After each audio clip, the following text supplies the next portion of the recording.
હાલો inspector કાલુ, હા બોલો ને.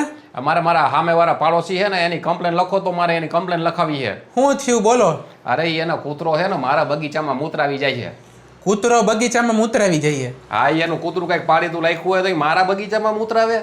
એલા ભાઈ આની કઈ કમ્પ્લેન ન લખાવાની હોય ને, તમારે પાડોશીએ સોર્ટ આઉટ કરાવી લેવાનું હોય. હવે કૂતરા મૂતરાવી જઈએ તો અમે હું ત્યાં બગીચો સાફ કરવા આવી?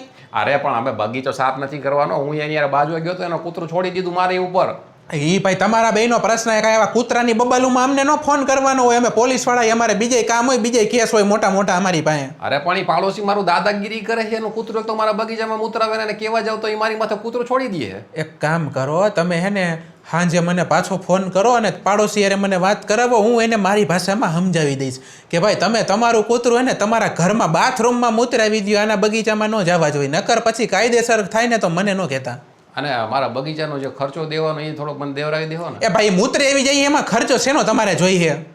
મને 5-25 તો લેવરાવી દો, તમે આટલું કરાવી જ એ ભાઈ 5-25 એટલે કઈ નહીં. તમારે કઈ ખાલી મૂતરી ગયો ને પાણી નાખી દો, સાફ થઈ જાય. કઈ એના 50-60 રૂપિયા કે 100 રૂપિયા 500 રૂપિયા નો એની પાસે ઉઘરાવા બેહી કઈ આપણે. તમે ઇન્સ્પેક્ટર હો, તમે કાંઈક તો કહી શકો કે નહીં? કઈશ તો ખરી નહીં મૂતરાવી જાય. સારું હાલો વાંધો નહીં, સાંજે રિંગ કરાવું બરોબર. અને ભાઈ આવી બાબતું હાટું હોય ને ફોન ન કરતા ને, હવે ફોન મૂકી દો ને કહી દેજો કે પોલીસ વાળા કાલુભાઈ રહ્યા ને એને ફોન કર્યો તો એમ એટલે સમજી જાય મારું નામ સાંભળીને. રાખો.